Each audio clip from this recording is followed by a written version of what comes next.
सभी को जय मसीह की। मैं आशा करता हूँ आप सब लोग परमेश्वर के दया से ठीक है। आज हम सब लोग मिलकर परमेश्वर के वचनों को ध्यान करेंगे। हमारे बीच में आज परमेश्वर के वचन को बांटने के लिए ब्रदर सुनील कुमार है। मैं समय को अभी ब्रदर सुनील कुमार को देना चाहता हूँ। जय मसीह सर। जय मसीह ब्रदर, स्टार्ट कीजिएगा। ठीक है सर जी। आइए हम छोटी सी दुआ करेंगे और वचन की ओर जाएंगे। ठीक है, सबको जय मसीह। एक बार फिर से हमें मौका मिला है कि मैं परमेश्वर की महिमा और परमेश्वर के आदर को दे सकूं और परमेश्वर के वचन को महत्व दूं और प्राथमिकता दूं, उन्हें आगे लेके चलूं, वचन के अनुसार चलने पाऊं। इसलिए छोटी सी प्रार्थना करेंगे। आइए, धन्यवाद देता हूं परमेश्वर, धरती आकाश और समुद्र जल के सोते को बनाने वाले परमेश्वर, हम सबके परमेश्वर है। वह हर जीव जंतु हर प्राणी की परमेश्वर आपकी आंखें निरंतर पृथ्वी पे लगी रहती हैं। इसलिए परमेश्वर आपका अनुग्रह, आपका दया की दृष्टि जो है, हम सभी प्रत्येक जो परमेश्वर आपकी बाढ़ जोते हैं, जो आपको निहारते हैं, उनके ऊपर बनी रहे परमेश्वर हवा। आज जब परमेश्वर हवा हमें परमेश्वर एक अवसर, एक मौका मिला है कि आपके परमेश्वर जीवित वचन को मैं परमेश्वर लोगों के बीच में बांट सकूं या बातें कर सकूं, वो परमेश्वर हवा। वैसे ही हम सबको परमेश्वर हवा सुनने के लिए कानों को खोले और परमेश्वर हमें शब्द दे ताकि आपकी महिमा हम कर सकें। सब कुछ आपके हाथों में देता हूँ, सभी लोगों को आपके हाथों में देता हूँ, सभी कार्यों को आपके हाथों में देता हूँ, नेटवर्क को आपके हाथों में देता हूँ, ताकि आप नियंत्रण कर सकें सारी चीजों का। सारी बातों को आपके हाथों में देते हैं, बिनती बेटा उद्धार करता यीशु मसीह के नाम मांग लेते हैं। आमीन आमीन आमीन। ठीक है, एक बार फिर से सबको जय मसीह। हम इस मीटिंग में हम आप सबका स्वागत करते हैं। आज का जो विषय है हमारा, देखते हैं सबोपदेशक 3 अध्याय का 1 से 8 तक। तो कोई भाई पढ़ सकते हैं तो मदद कर दीजिए पढ़ने में।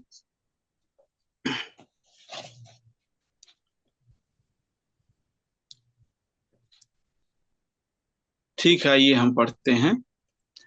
लिखा है, सबोपदेशक 3 अध्याय का 1 से 8 तक हम वचन देखेंगे और इसमें से हम आज सीखेंगे कि परमेश्वर हमसे क्या सिखाना चाहता है।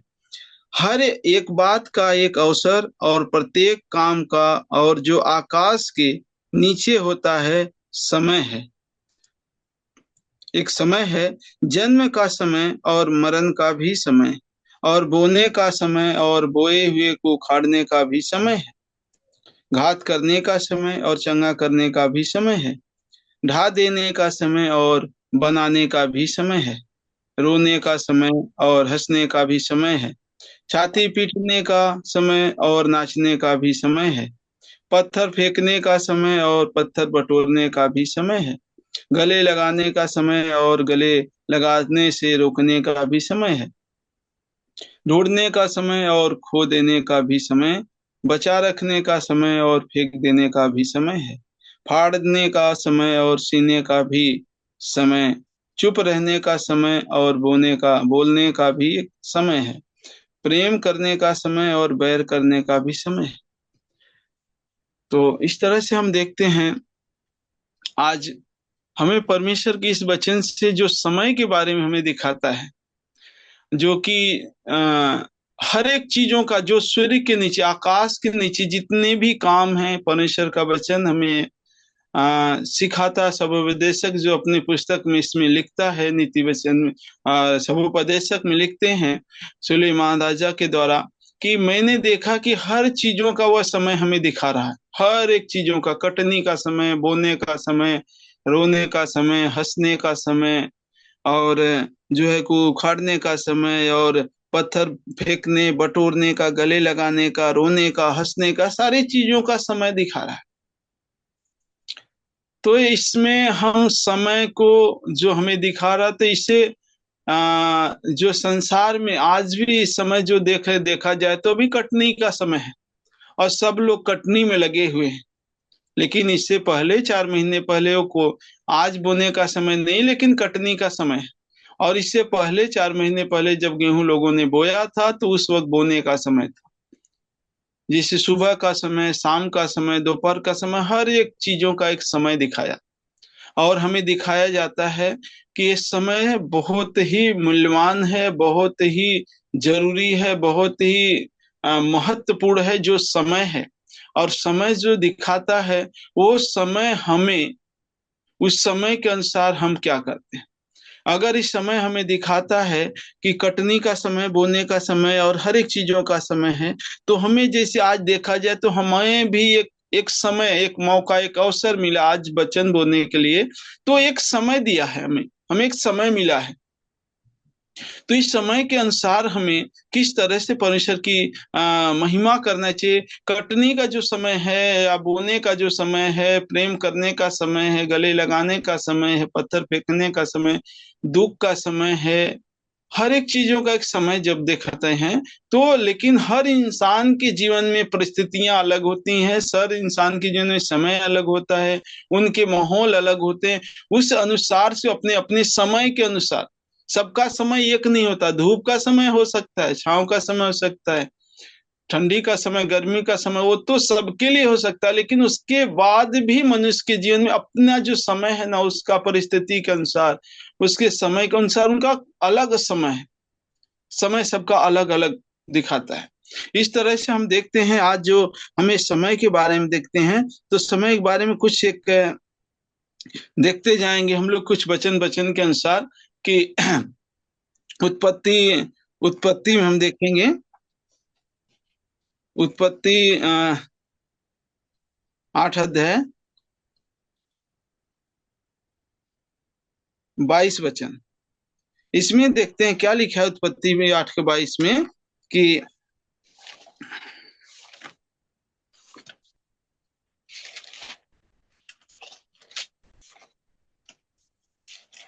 एक मिनट लिखा है, अब से जब तक पृथ्वी बनी रहेगी तब तक बोने और काटने के समय, ठंड और तपन, धूप काल और शीतकाल, दिन और रात निरंतर होते चले जाएंगे। काटने का समय, बोने का समय, धूप का समय, ठंडी का समय, बरसात का, ये सारे जो समय है, परमेश्वर ने कहा ये सारे समय जो है, ये पृथ्वी जब तक बनी रहेगी तब तक बना रहेगा और चलता रहेगा। तो जब हम यहाँ देखते हैं कि ये सब कुछ हमेशा बना रहेगा, लेकिन परमेश्वर ने जब हम सब का, जो मनुष्यों का चुनाव किया, मनुष्यों को अपने लिए रखा और बनाया और हमें समय के बारे में सिखाता है, तो क्या हमारा समय बना रहेगा। हमें मनुष्यों को परमेश्वर ने एक समय, एक अवसर, एक मौका दे, समय नहीं एक अवसर है मनुष्यों के लिए। एक अवसर, एक जीवन जो मिला है, एक समय नहीं बल्कि उनके लिए एक अवसर। समय तो कटनी का, धूप का, छांव का, बरसात का, शीतकाल का, ये जब तक परमेश्वर कहता है आकाश के नीचे जो कुछ है सबका एक समय है। और वह समय पृथ्वी पे हम देखते हैं कि बना रहेगा। कब तक बना रहेगा? जब तक पृथ्वी बनी रहेगी तब तक यह समय, धूप काल, कटनी का, बोने का, शादी का, ब्याह का, सब कुछ का समय है, सब बना रहेगा, होता रहेगा, चलता रहेगा। लेकिन हमारे लिए, जो परमेश्वर के लोग, जो मसीह के लोग हैं, उनके लिए क्या समय, उनके लिए क्या समय ठहराया गया, उनके लिए क्या दिया गया है समय के अनुसार करने के लिए। यदि हम देख लेते हैं, जब परमेश्वर ने हम लोगों को चुना है कि हम परमेश्वर की स्तुति और महिमा, आराधना और उसका सुसमाचार का प्रचार करें, क्योंकि समय जब घटा दिया गया है कि, और समय के इसलिए घटा दिया कि कोई भी नाश ना हो, एक भी नाश ना हो, सबको बचाया जाए, सबके लिए सुसमाचार सुनाया जाए। एक अवसर, एक मौका, एक समय जो मिला है ताकि परमेश्वर के राज का काम, परमेश्वर को ज्यादा से ज्यादा हम महत्व दें, उसे प्राथमिकता, पहला स्थान दें। क्योंकि कटनी का समय, अभी जितने लोग हैं, कटनी का समय, कटनी के समय में लोग अगर परमेश्वर को स्थान न देके और परमेश्वर के वो सोच रहे हैं कि कटनी अब 4 महीने बाद आया है, अब 1 साल बाद आएगा, चलो कटनी कर लें, काम कर लें, संसार के बहुत सारे कामों को कर लें। लेकिन अगर परमेश्वर का जो, परमेश्वर चाहता है कि उसे समय दें, अगर वो समय छोड़ के यदि हम कटनी में लग जाएं या फिर और भी संसार के कामों में, जो समय के अनुसार कटनी का समय है, बोने का समय, उस काम में लग जाएं, तो परमेश्वर का जो काम है वह कैसे होगा। इसलिए हमें परमेश्वर दिखाता है, समय इसलिए दिखाता है क्योंकि इससे पहले भी हम देख चुके, नूह के जन्म समय में एक समय था जब लोगों को नूह प्रचार कर रहा था कि 40 दिन में बारिश होगी और दुनिया नाश हो जाएगा। उस वक्त भी सब लोग जो है कि अपने अपने कामों में लगे थे। उस समय भी जिसके पास शादी का समय था वो शादी में लगे थे, जिनको खेती का समय खेती में लगे थे, जिसके पास कटनी का समय कटनी में लगे थे, यानी सब अपने अपने कामों में व्यस्त थे।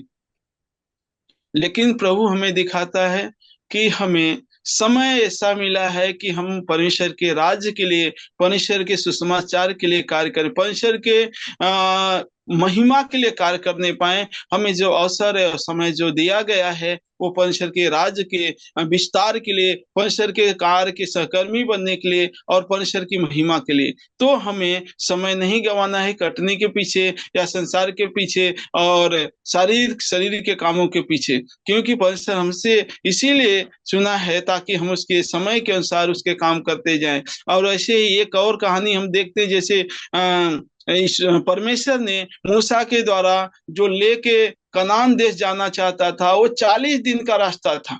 40 दिन का उन्हें समय दिया गया था, 40 दिन का समय है, इसी में तुम्हें पहुंच जाना है। लेकिन वो लोग 40 दिन के जगह 40 साल लग गया।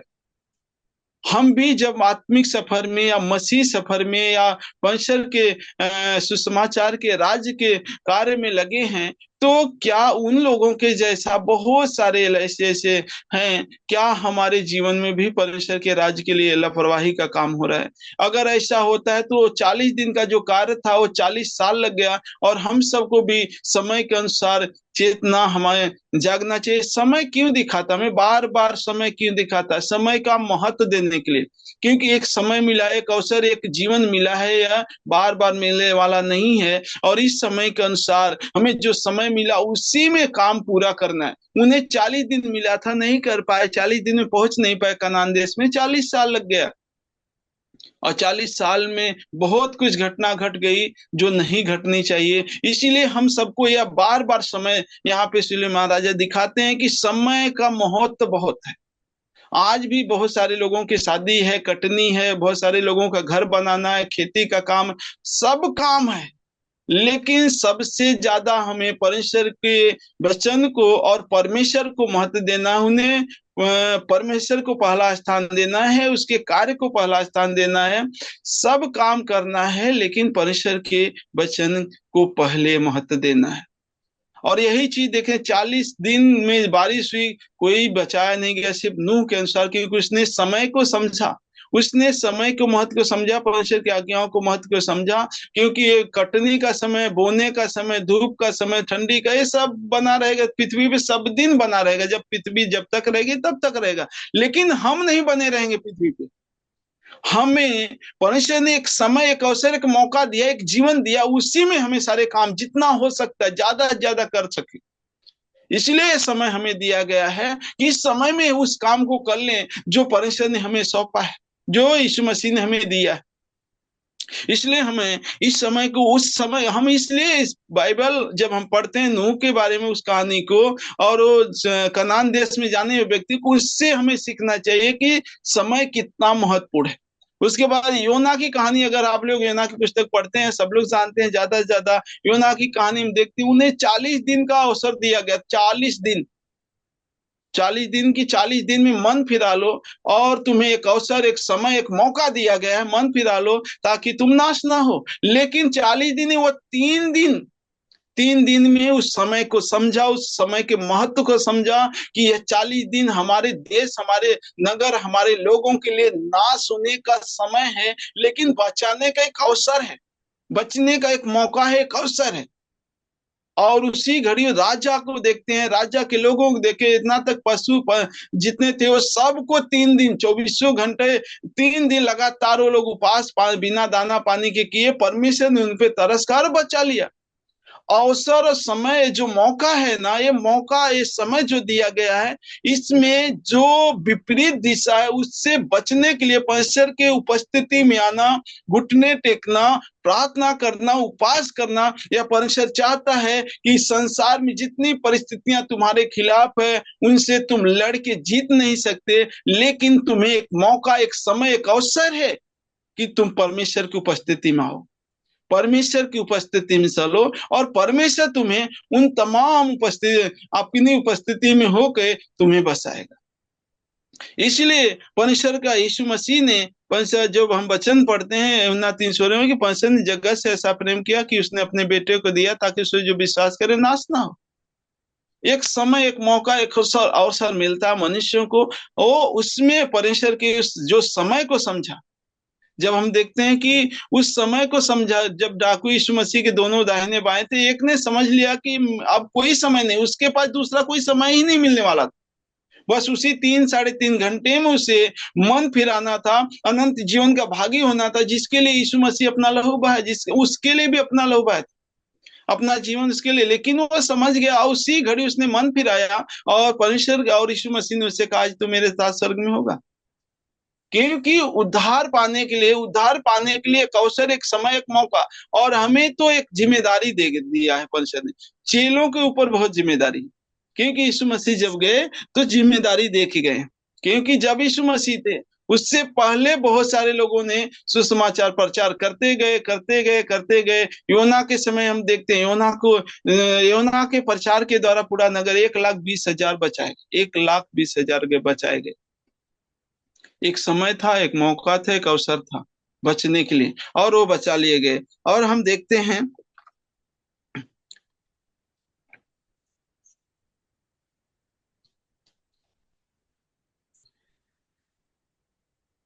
पुराने नियम में इस तरह से देखते हैं। 2-3 कहानी हम लोगों ने पुराने नियम देख लिया कि इस समय दिया गया, सबको समय मिलता है, सबको समय मिलता है।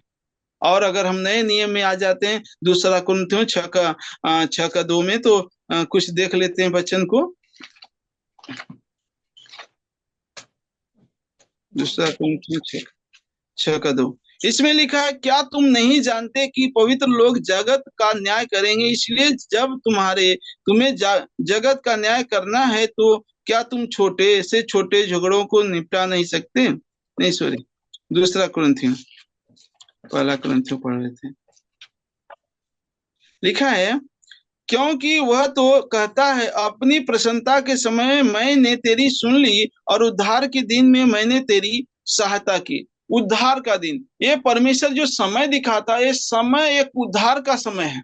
हर मनुष्यों के लिए उद्धार का एक समय है, उद्धार का एक दिन है, जो परमेश्वर ने हर मनुष्यों के लिए दिया है। क्योंकि मनुष्य का एक ही जीवन मिलता है, और ये समय जो कटने का है, बोने का है, और रोने का है, हंसने का है, मनुष्यों के लिए तो ये पृथ्वी जब तक बनी रहेगी तब तक वो बना रहेगा, चलता रहेगा। लेकिन एक एक मनुष्यों के लिए जो एक जीवन मिला है, वही उसके लिए एक समय है, वही एक मौका है, एक अवसर है। उसी में उसको जीवन को जीना है, और अपने उद्धारकर्ता के अनुसार। नए नियम में हम बार बार यहाँ देखते हैं कि एक एक दिन की एक कहानी देखते हैं कि यीशु मसीह के मत्ती का 8 अध्याय के 21, 22, 55 पढ़ लेंगे हम।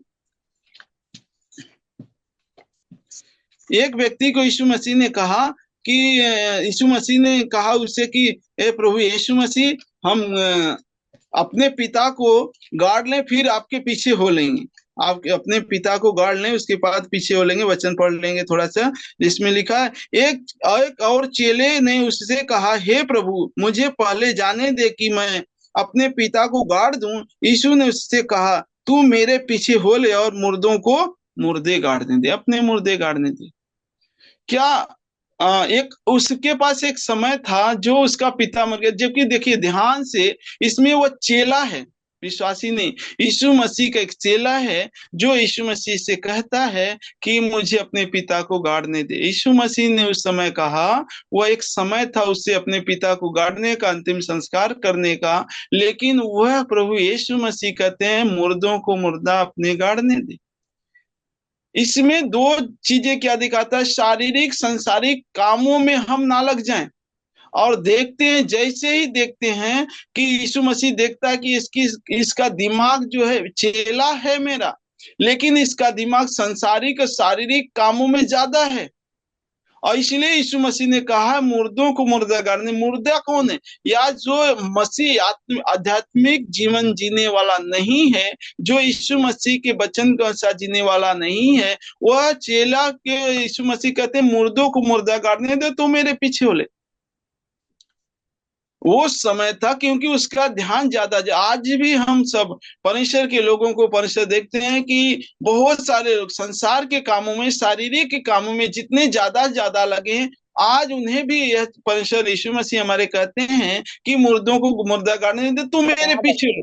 यानी हमें परमेश्वर को पहली बार प्राथमिकता देना है, उसे पहला स्थान देना, उसके वचनों को पहला स्थान देना है, उसके कामों को पहला स्थान देना, उसके बाद सारे कामों में लगना है। और जबकि प्रभु हमारा बार बार यहाँ वचन में दिखाते हैं, जब देखा कि सबके सब संसार के कामों में ज्यादा ज्यादा लिप्त हैं और व्यस्त हैं और परेशान हैं, क्योंकि उन्हें संसार की वस्तुएं चाहिए, उन्हें पता है यीशु मसीह को, उसके बावजूद वह चाहते हैं कि प्रभु के पीछे हो लेना। क्योंकि मत्ती 6:33 में लिखा है, तू परमेश्वर पहले स्वर्ग और परमेश्वर के धर्म की राज की खोज कर, ये सारी वस्तुएं तुम्हें यूं मिल जाएंगी। वह चाहता है यूं मिल जाएगी तुम्हें, उसके लिए भागना और दौड़ना नहीं। तुम कौओं से, तुम पंछियों से ज्यादा बहुमूल्य हो, और मैं तुम्हें उससे ज्यादा कीमती समझता, इसलिए तुम्हें सारी वस्तुएं मिलेगी, लेकिन तुम मेरे पीछे हो लो। वह नहीं चाहता कि संसार के कामों में हम लिप्त रहें। संसार की कटनी में, शादी में, ब्याह में बहुत सारे काम है, संसार में सब करना है, लेकिन पहले स्थान परमेश्वर के पीछे उसके चलना है। एक दिन यीशु मसीह भी एक शादी में गए थे, वहां शादी काना नगर में, उन्होंने देखा कि यहाँ पे सब संसार के लोग संसार के कामों में लिप्त हैं, लेकिन वहां भी उन्होंने परमेश्वर के राज के काम करके दिखाए। यानी वहां पानी से दाखरस बना के, मतलब देखा कि मतलब वो आध्यात्मिक काम और आत्मिक काम और परमेश्वर के कामों को दिखाया। हम कहीं भी रहें, हमें एक अवसर, एक मौका, एक समय जब मिलता है, हर जगह परमेश्वर के काम में देखें और करें, ताकि परमेश्वर का, चाहे शादी में हो, ऐसा नहीं शादी में नहीं जाना, शादी में तो जा सकते हैं, क्योंकि करना है, वो सारी व्यवस्था भी परमेश्वर की शादी का है, उसमें भी जाना है, क्योंकि वह समय भी परमेश्वर ने ही ठहराया है सारी चीजों का। और तो इस तरह से हमें हर जगह जाना है और हर काम को करना है, लेकिन परमेश्वर को पहले स्थान देते हुए सारे काम को करना है और उसके पीछे चलते रहना है। और यही जब देखा कि उसने कहा, बहुत सारे लोगों को देखा उसने, तो इसी तरह से जब देखा कि ये लोग बहुत ज्यादा मतलब कि संसार के कामों को महत्व दे रहे हैं, तब यीशु मसीह ने जो है कि कहा कि ये सारी वस्तुएं तुम्हें, 6:33 में लिखा है, सारी वस्तुएं तुम्हें यूं मिल जाएगी, पहले तुम परमेश्वर के राज और धर्म की खोज कर। और उसके बाद उन्होंने एक, हम वचन दे 10 का 1-2 पढ़ लेंगे, 10 अध्याय का मत्ती का। इमरजेंसी एक मीटिंग बैठा उन्होंने, और इमरजेंसी, एकदम इमरजेंसी मीटिंग, क्योंकि देखा उस यीशु मसीह ने कि देखा कि सब के सब संसार के कामों में परमेश्वर के राज्य की खोज के वजह वो संसार के कामों में ज्यादा महत्व दे रहे हैं, समय ज्यादा दे रहे हैं। इसलिए उन्होंने 10 के 1 वचन में पढ़ते हैं, मत्ती की 10 अध्याय के 1 वचन में, जब इस मीटिंग में बैठा उन्होंने, उसने कहा कि अपने 12 चेलों को पास बुलाकर उन्हें अशुद्ध आत्माओं पर अधिकार दिया, अशुद्ध आत्माओं पर अधिकार दिया, जो उन्हें और दिया कि उन्हें निकाले और सब प्रकार की बीमारियों को और सब प्रकार की दुर्बलताओं को दूर करे।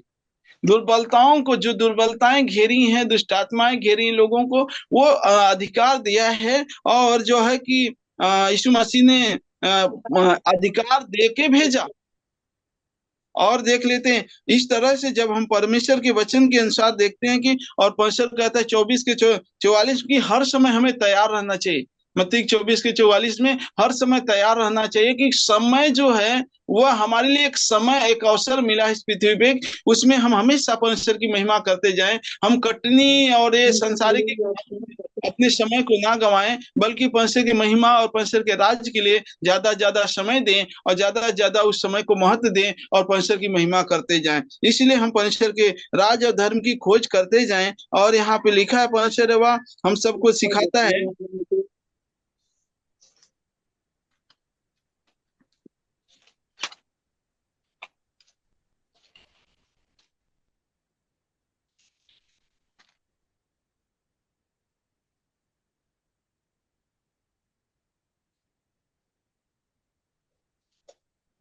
हालेलुया।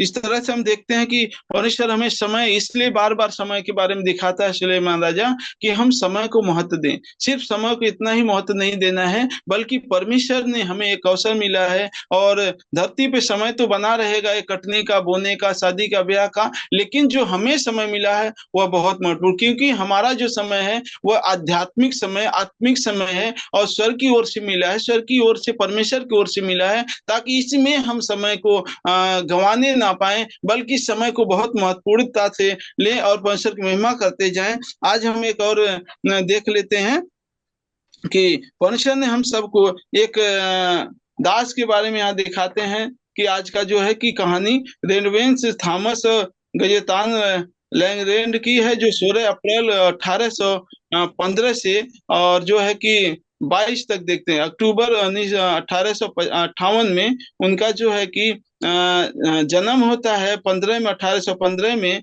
और 1858 में उनकी मृत्यु हो जाती है। और इसीलिए हम देखते हैं कि वो मिशनरी सोसाइटी में साथ एक मिशनरी थे, और बहुत सारे गणतज्ञ थे, और बावजूद उन्होंने मसीह की सेवा करने में उन्होंने समय को नहीं गवा। जब उन्होंने देखा कि समय एक अवसर, एक मौका है, मैं इस एक ही जीवन है, इसमें मौका मिला है, एक समय मिला है, तो बहुत ही जो है कि होनहार व्यक्ति थे, बहुत अच्छे व्यक्ति थे, और सेवा में अपना समय, अपना जीवन दिया, ताकि वह करियर को छोड़ दिया जो संसार की करियर है, और दक्षिण भारत में केंद्रित किया, और कठिन घूम घूम कर उन्होंने प्रचार करना शुरू किया, और हर जगह जहां तक हो सका उन्होंने प्रचार करता गया, प्रचार करता गया, क्योंकि समय के महत्व को उन्होंने समझा कि एक समय उन्हें दिया गया है, और उसी समय में जो है उन्हें पूरे काम करना है। जैसे पौलुस कहता है कि मैंने तो अपनी दौड़ पूरी कर ली है, और पौलुस ये कहते हैं कि हमेशा तैयार रहो। और इफिसियों जब 6 अध्याय में हम देखते हैं, उसमें लिखा है कि मैंने तुम्हें एक अवसर दिया है, और हर समय आत्मा में प्रार्थना करते रहो, हर समय, हर समय। समय का मतलब ये नहीं कटनी का समय होता है, ब्याह का समय होता है, बोने का समय होता है, लेकिन मनुष्यों के लिए कोई भी समय नहीं है। हर एक दिन, हर एक समय, सुबह शाम दोपहर, मतलब उसके लिए कोई समय ठहराया नहीं गया। एक ही जीवन मिला है, उसी समय में सब कुछ करना है, उसी में परमेश्वर की महिमा करना है। हमेशा दिन हो, दोपहर हो, शाम हो, मतलब हर समय वो परमेश्वर की महिमा करने के लिए, हर समय सुषमाचार सुनने के लिए, दिन हो चाहे रात हो, उसके लिए समय ही समय है।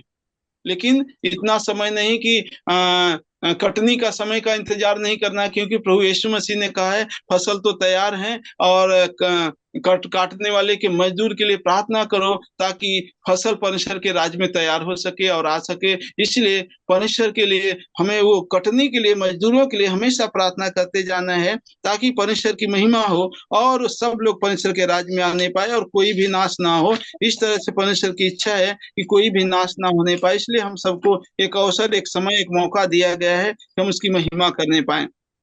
इफिसियों इफिसियों 6 का देख लेते हैं। 6 अध्याय में हम देखते हैं, लिखा 18 में, कि हर समय और हर प्रकार से आत्मा में प्रार्थना और विनती करते रहो, इसलिए जागते रहो कि सब पवित्र लोगों के लिए प्रार्थना और विनती करते रहो। हर समय, यानी कि हर समय। समय एक कटनी का एक समय हो सकता है, बोने का एक समय होता है, लेकिन चलो ठीक है, हम लोगों के लिए एक समय ठहराया गया, एक जीवन दिया गया। पूरा जितना समय है, जीवन है, वो समय ही समय, उस समय में हर दिन एक अवसर, एक मौका मिलता है कि हम उसकी महिमा करते जाएं, और उसकी बड़ाई करते जाएं, और उसके राज्य के लिए सुसमाचार सुनाते जाएं, ताकि परमेश्वर का कार्य जो है इसी समय में, इसी जीवन में जितना हमें मिला है उसी में पूरा कर सके। इसकी हमें चिंता करनी चाहिए, और उसी समय के अनुसार जीवन को जीना चाहिए, ताकि परमेश्वर की महिमा हम सबके जीवन से सदैव होने पाए। ठीक है, आज के इस वचन के लिए जो परमेश्वर के दास के बारे में देखते हैं, रेनवेंस थॉमस के बारे में, उन्होंने बड़ी आर्थिक रूप से और काम किया, अक्सर खराब स्वास्थ्य और बावजूद गांवों के उपदेश दिया। उनकी जीवन कहानी बलिदान, मसीह को समर्पित बुद्धि और भारत में प्रचार के प्रति जोश की प्रेरणा बनी हुई है। इसलिए हमें भी इनके जैसा उस समय को उपयोग करें, समय को ना गंवाएं, और हर दिन प्रार्थना में रहें, और ज्यादा ज्यादा सुसमाचार को, जितनी भी विपरीत परिस्थितियां, उसमें भी हमें हमेशा समय को उपयोग करना चाहिए, ताकि परमेश्वर हमें समय को बदल दे और हमारे समय के अनुसार जो हमें मिला है उसमें परमेश्वर अपने राज्य के लिए हमें इस्तेमाल कर ले। ठीक है, सबको जय मसीह। परमेश्वर वचन का आप सबको आशीष दे। आगे का समय मनोज भाई को देते हैं। Thank you brother. मैं आशा करता हूँ कोई एक आखिरी प्रार्थना कीजिएगा।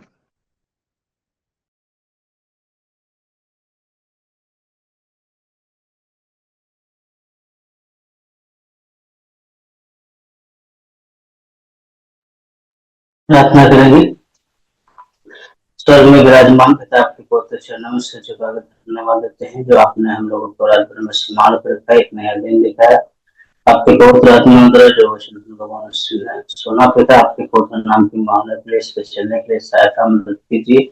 जितने लोग जो में उपस्थित है, आपके पवित्र नाम की महान के लिए सहायता मदद कीजिए, ताकि आपकी इच्छा के अनुसार महिमा हो सके। पिता, जो भी काम करने जा रहे हैं हम लोग, सहायता मदद कीजिए। पूरे दिन को आपके हाथ में देते हैं, आपकी इच्छा के अनुसार महिमा होने के लिए सहायता मदद कीजिए। पिता, सारी प्रार्थना को आपकी इच्छा के अनुसार महिमा होने के लिए धन्यवाद के साथ यीशु मसीह के नाम से मांगते हैं पिता, आमीन।